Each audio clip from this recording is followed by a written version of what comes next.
Good morning. आज आप लोगों को फिजिक्स में हम एक संवेग संरक्षण का एप्लीकेशन बताएंगे। रेखीय संवेग संरक्षण पर आधारित प्रश्न है, वो है रॉकेट नोदन। रॉकेट नोदन में रॉकेट के त्वरण का सूत्र ज्ञात करना पड़ेगा, ठीक है ना। तो संवेग संरक्षण के नियम पर आधारित है। संवेग संरक्षण का नियम पीछे लेक्चर में बताया जा चुका है। रॉकेट नोदन को जिसको समझना है तो संवेग संरक्षण नियम का लेक्चर पहले देखना पड़ेगा। चैनल में जो नए हो चैनल को सब्सक्राइब कर लेंगे तो नए वीडियो को नोटिफिकेशन भी मिलता रहेगा। तो आज का टॉपिक है रॉकेट नोदन।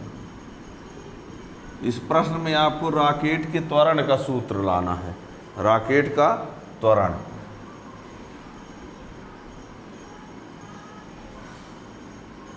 तो ये बता दें, सुनिए। रॉकेट नोदन संवेग संरक्षण के नियम, रॉकेट नोदन जो होता है रेखीय संवेग संरक्षण के नियम पर आधारित है। रॉकेट नोदन रेखीय संवेग संरक्षण के नियम पर आधारित होता है। जब रॉकेट के दहन कक्ष में ईंधन को जलाया जाता है, जो ईंधन उसमें होगा पेट्रोल डीजल जो भी रहेगा, जब रॉकेट के दहन कक्ष में ईंधन को जलाया जाता है तो जेट एक नली होती है, जेट ट्यूब होती है, उस जेट ट्यूब के द्वारा गैस बाहर निकलती है ना। यहाँ हम एक डायग्राम बनाते हैं, देखिएगा।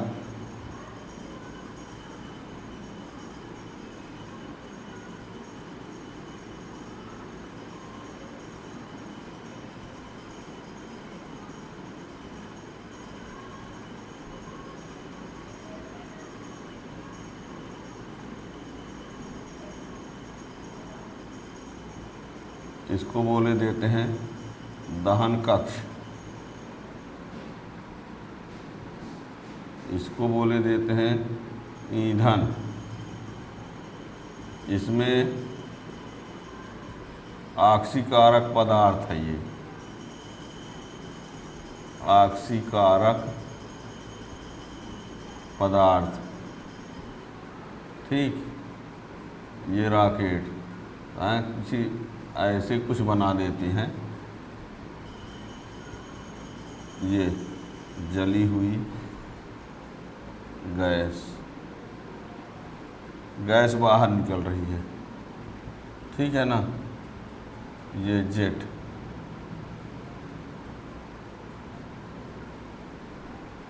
जेट ट्यूब से गैस, जली हुई गैस, या गैस केवल लिख सकते हो, गैस से मतलब है गैस इधर निकलेगी और इसका वेग ऊपर होगा,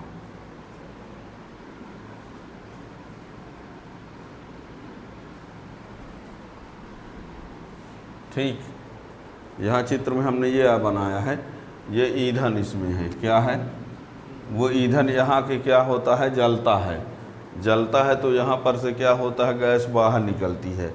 और जब गैस बाहर निकलते हैं तो ऊपर की ओर एक बल लगता है, उस प्रणोद बल के कारण रॉकेट ऊपर उठता है ना। ये ऑक्सीकारक पदार्थ होता है किसी, यानी जैसे उसमें नहीं होता, जब सैटेलाइट उपग्रह का प्रक्षेपण करते हैं तो कुछ पदार्थ रख के वो किया जाता है कि ताकि वातावरण का जो उस पर प्रभाव पड़ने वाला हो तो ये उसको क्या करता रहे, दूर करता रहे, है ना। तो ये इसमें रॉकेट के दहन कक्ष में जब ईंधन जलता है, रॉकेट के दहन कक्ष में जब ईंधन जलता है तो जलेगा तो उसमें क्या निकलेगी, गैस बनेगी, गैस बाहर निकलेगी।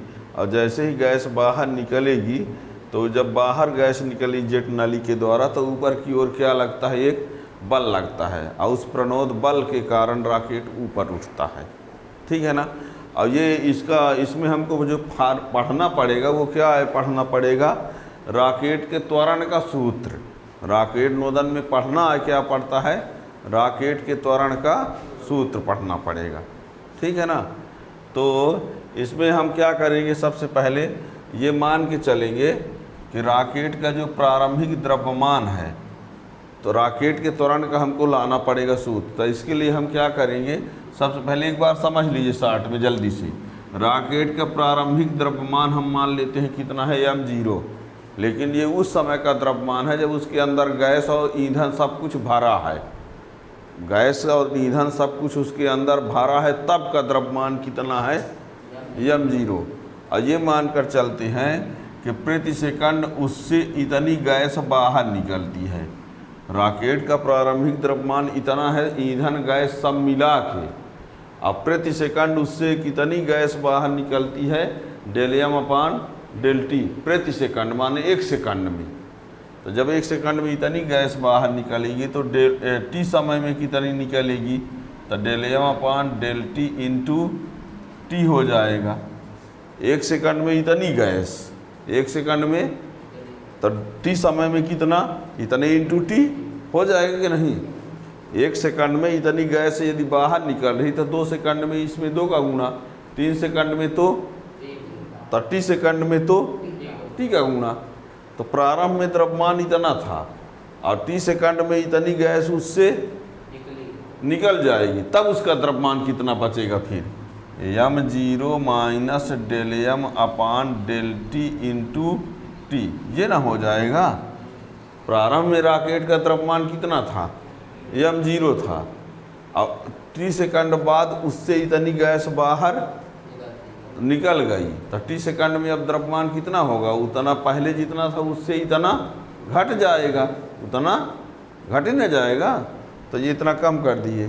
फिर क्या करते हैं, मान लेते हैं कि ΔT समय में गैस की मात्रा बाहर कितनी निकली, ΔM, जिससे उस रॉकेट के वेग में परिवर्तन कितना हुआ, ठीक है ना। इतनी मात्रा गैस की बाहर निकली कितने समय में, कहेंगे ये कहाँ से आया होगा, जैसे एक सेकंड में इतनी, तो ΔT सेकंड में, तो ΔT का इंटू कर देंगे, तो ΔT से ΔT तो क्या आएगा, ΔM आएगा। तो ΔT समय में गैस की हम इतनी मात्रा को मान कर चलते हैं बाहर निकलती है, तो रॉकेट के वेग में परिवर्तन कितना होता है, ΔV, और गैस का वेग कितना है, u है, ठीक है। तो गैस निकलने वाली गैस का पीछे की तरफ का संवेग और रॉकेट का आगे की ओर संवेग बराबर होगा। तो क्या लिखना पड़ेगा, संवेग बराबर होता है द्रव्यमान गुणे वेग, तो रॉकेट का द्रव्यमान है कितना, और वेग कितना हमने कहा, ΔV, अब गैस का द्रव्यमान कितना, ΔM, अब वेग कितना, u, ये आ गया। फिर हम इसको उधर भेज देते हैं, तो ΔV बराबर क्या हो जाएगा, ΔM इंटू u अपान m0 minus ΔM/ΔT into T, ये हो गया। हमको त्वरण चाहिए, क्या चाहिए, तो दोनों पक्षों में ΔT का भाग कर दें, ΔT का, तो ये ΔT, इधर भी ΔT हो जाएगा, तो ये जाके क्या बन गया, ΔV/ΔT यानी a, और ये क्या बन गया, ΔM/ΔT, और ये u/m0 माइनस ΔM/ΔT और इंटू टी, ये हो जाएगा रॉकेट के त्वरण का सूत्र, ठीक है ना। तो ये इस प्रकार से हमको लिखना होगा। तो लिखिए, यहाँ लिखना पड़ेगा रॉकेट नोदन संवेग संरक्षण के नियम पर आधारित है।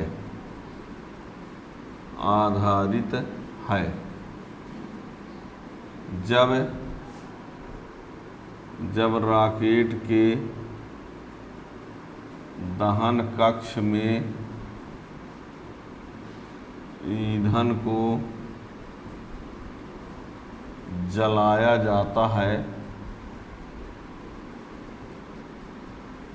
जब रॉकेट नोदन संवेग संरक्षण के नियम पर आधारित है, जब रॉकेट के दहन कक्ष में ईंधन को जलाया जाता है तो जेट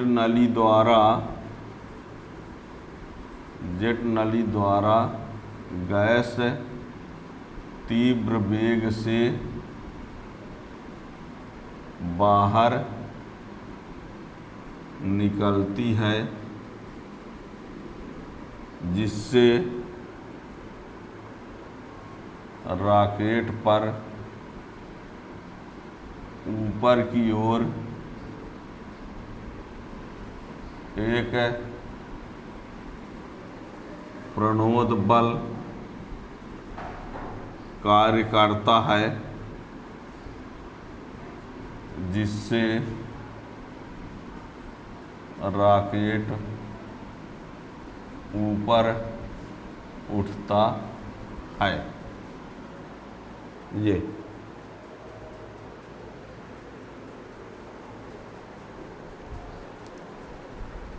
रॉकेट नोजल संवेग संरक्षण के नियम पर आधारित है। जब रॉकेट के दहन कक्ष में ईंधन को जलाया जाता है तो जेट नली द्वारा गैस तीव्र वेग से बाहर निकलती है, जिससे रॉकेट पर ऊपर की ओर एक प्रणोद बल कार्य करता है, जिससे रॉकेट ऊपर उठता है।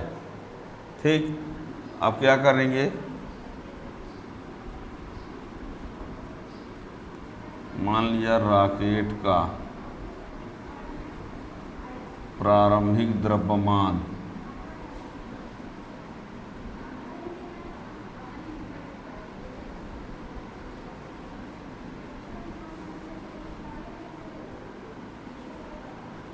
रॉकेट का प्रारंभिक द्रव्यमान m0 है तथा उससे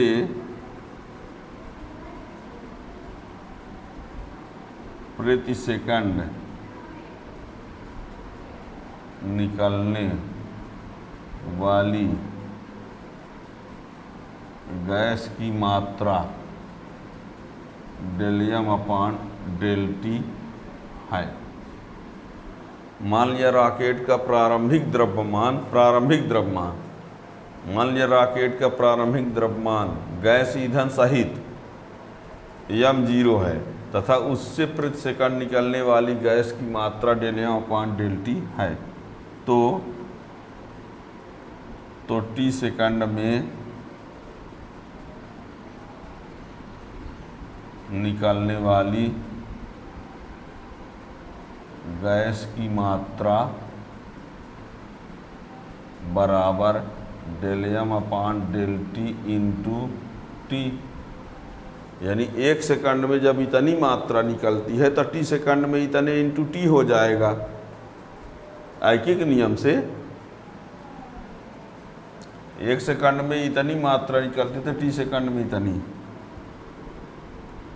तब t सेकंड पश्चात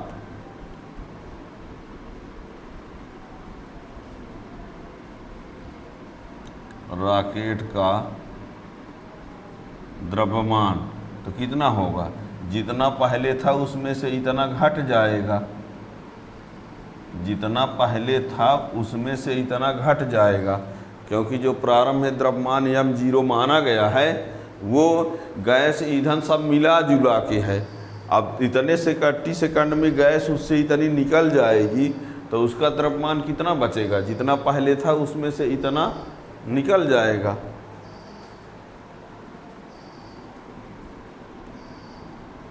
अब मान लिया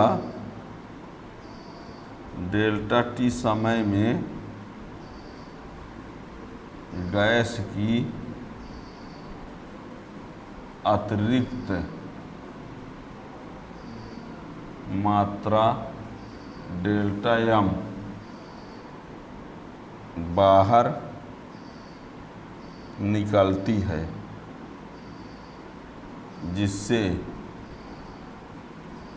रॉकेट के वेग में परिवर्तन ΔV होता है।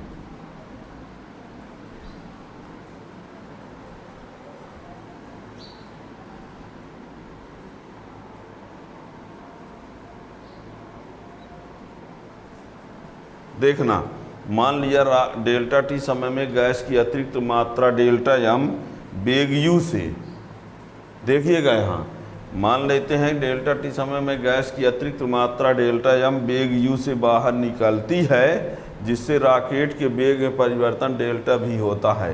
यानी गैस की मात्रा कितना ΔM, वेग कितना u, रॉकेट के वेग में परिवर्तन कितना डेल्टा v। ध्यान देना गैस की मात्रा डेल्टा m कितने वेग से u वेग से, ये u है, ये क्या है u, और वेग रॉकेट के वेग में परिवर्तन इतना, ठीक है ना।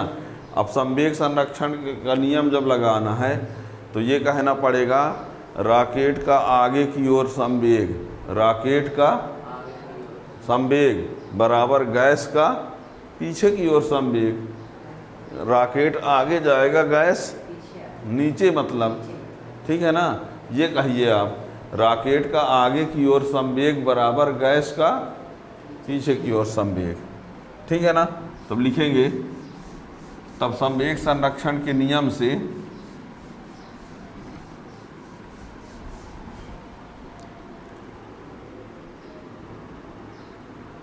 तब संवेग संरक्षण के नियम से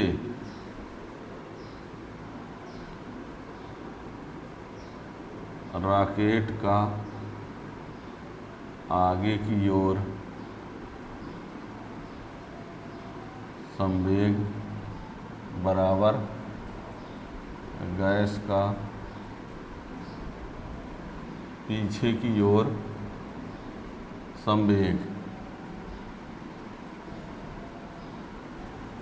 चाहे रॉकेट का आगे की ओर संवेग में परिवर्तन बराबर गैस का पीछे की ओर संवेग में परिवर्तन, तो संवेग यानी द्रव्यमान गुणे वेग।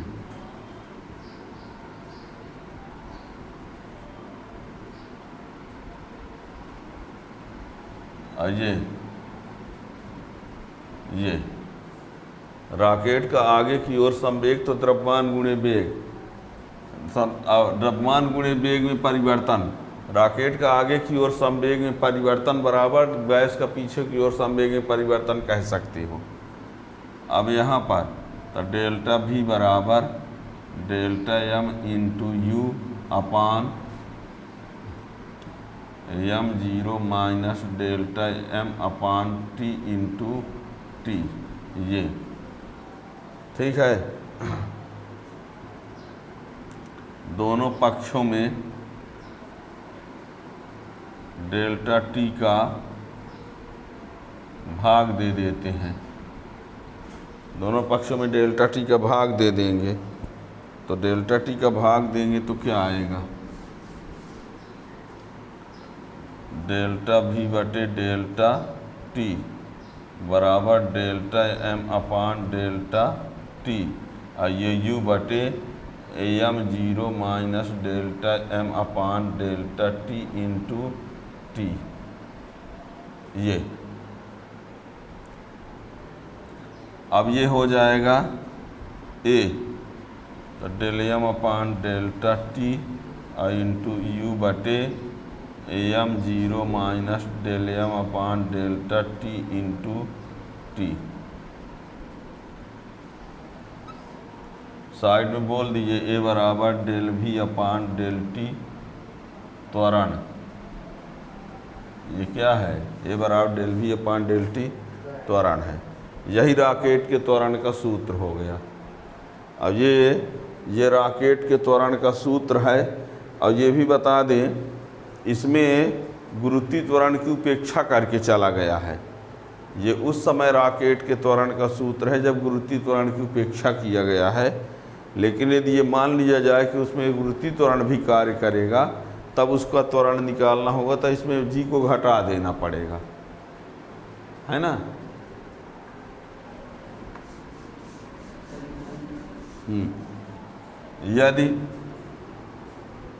यदि रॉकेट में गुरुत्वीय त्वरण जी कार्य करता है तो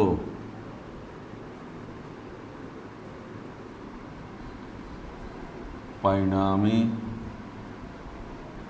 त्वरण ए बराबर del m upon del t into u upon m0 minus del m upon del t into t, और ये माइनस जी, ये करना पड़ेगा। ठीक है, जो हमने फार्मूला पहले से प्रूव किया है वो इसमें ये आए कहा है कि रॉकेट पर त्वरण मान लो गुरुत्वीय त्वरण ना कार्य करे तब का ये फार्मूला है। और ये रॉकेट में गुरुत्वीय त्वरण भी कार्य करता है तो ऐसी स्थिति में क्या होगा, ये यदि रॉकेट के त्वरण के मान को बढ़ाना है, रॉकेट के त्वरण का मान अधिकतम कब होगा, तो जब del m upon del t का मान अधिक होगा। त्वरण का मान अधिक होने के लिए del m upon del t का मान अधिक होना चाहिए, और del m upon del t का मतलब होता है ईंधन के जलने की दर। ईंधन की जलने की दर, ईंधन के जलने की दर बहुत तीव्र होनी चाहिए। तो del m upon del t का मान अधिक होगा तो ए का मान अधिक होगा, और यू का मान अधिक होना चाहिए। और यू का मान अधिक होने का मतलब हुआ कि जो गैस यहाँ दहन के बाद गैस बाहर निकलती है उसका वेग अधिक होना चाहिए। ठीक है ना, यानी गैस जो है बाहर तीव्र वेग से निकलनी चाहिए और दहन कक्ष में गैस तीव्र वेग से जलनी भी चाहिए, है ना। तो ऐसी स्थिति में रॉकेट का त्वरण क्या होगा, अधिक होगा। ठीक है, तो ये अधिकतम त्वरण के लिए शर्त भी हो गई। ठीक, अब तो रॉकेट के त्वरण वाला आपने समझ लिया। इस प्रकार के नए वीडियो के लिए चैनल को सब्सक्राइब कर लीजिए तो नए वाले वीडियो का नोटिफिकेशन मिल जाएगा। Thank you.